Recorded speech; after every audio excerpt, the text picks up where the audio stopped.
नमस्कार। मेरा एक सवाल है आप सभी लोगों से, हम सब लोगों से ही है। सवाल मेरा ये है कि आजकल ये वृद्ध आश्रम क्यों बने हुए हैं। ये वृद्ध आश्रम बनने का रीजन कहीं ना कहीं हम लोग ही हैं, हम बच्चे ही हैं जो ये सब चीजें करवा रहे हैं। अगर बच्चे के होते हुए भी अगर पेरेंट्स, अगर आपके माता पिता वृद्ध आश्रम में रहें तो आपका जीवन कैसा है सोचिए। क्या आपका जीवन अच्छा है। एक माँ ने अपने बच्चे की सेवा की होती है, पता नहीं कितनी रातों वो जगी हुई होती हैं। आपके पैरों में दर्द हो रहा है तो उन्होंने आपके पैर दबाए होते हैं, अपने हाथों से आपको खाना खिलाया होता है, आपके सारे काम किए होते हैं। जब आप छोटे होते हैं आपको पढ़ाया लिखाया सब कुछ होता है, फिर भी आप पता नहीं क्यों ये सारी चीजें भूल जाते हैं। हम अपने माँ बाप का कर्ज कभी भी नहीं चुका सकते हैं, कभी भी नहीं। मैं इसको एक कहानी के थ्रू आपको बताती हूँ। वाराणसी में एक मंदिर है जो कि झुका हुआ है। आप जानते हैं वो मंदिर क्यों झुका हुआ है। उस मंदिर का नाम वैसे रत्नेश्वर मंदिर है। वो मंदिर इसलिए झुका हुआ है क्योंकि ना पहले काशी में बहुत सारे राजा आते थे। जैसे कि आजकल हम लोग घूमने जाते हैं ना, तो राजा लोग भी घूमने आते थे। तो उसमें से एक राजा का सेवक भी आया था। वो अपनी माँ को लेकर आया और उसने देखा कि यहाँ तो काफी अच्छे शिल्पकार हैं, क्यों ना एक यहाँ अच्छा सा मंदिर बनवाया जाए। तो उस सेवक ने एक बहुत सुंदर मंदिर बनवाया शिल्पकारों से।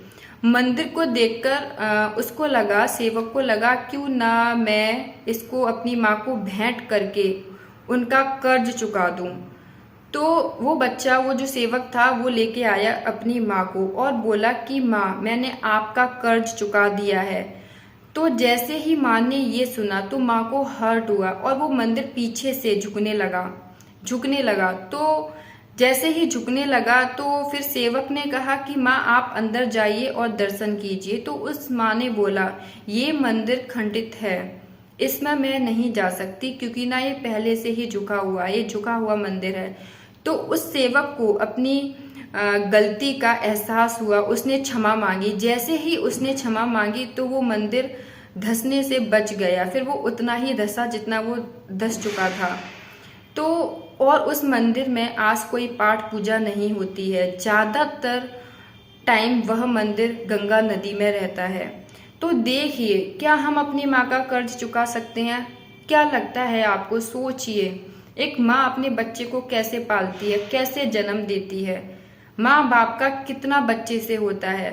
और जब माँ बाप को आपकी नीड है तो आप कहाँ सो जाते हैं, किस दुनिया में आप मस्त हैं, पता नहीं कहाँ मस्त हो जाते, जो आपको कुछ भी याद नहीं रहता है। कि बहुत से बच्चे अपने माँ बाप से हिसाब लेते हैं, पैसों का हिसाब ले रहे हैं, पता नहीं किस किस चीज का हिसाब ले रहे हैं, कहाँ पैसा गया, कहाँ जाता है पैसा। आप ये क्या कर रहे हैं। उनका पैसा उनको जीने दीजिए, जो वो करना चाहते हैं उनको करने दीजिए। क्या आपके पास इतना पैसा नहीं है जो आप ये बार बार चीजें पूछ रहे हैं। आपको काबिल बना दिया, आज तो आपके पास पैसा है। हाँ, और जिन माँ बाप ने अपने बच्चों को काबिल नहीं भी बना पाया तो उसके लिए बच्चों को, अपने माँ बाप को तब भी ब्लेम नहीं करना चाहिए। आपका अपना दिमाग है, आपके हाथ हैं, आपके पैर हैं, आप कुछ भी कर सकते हैं, कुछ भी सोच सकते, कुछ भी नया कर सकते हैं। पर आप ये मत कहिए कि नहीं मैं उनकी वजह से ये नहीं कर पाया, और आप ये कहें कि मैं ये चीज पढ़ना चाहती थी या पढ़ना चाहता था, ये बनना चाहता था, वो मैं चीज नहीं हो पाई। ऐसा नहीं है। अगर आपके अंदर वही जुनून होता, पेरेंट्स अपने बच्चे के जुनून को देख लेते हैं, उनको समझ में आ जाता है।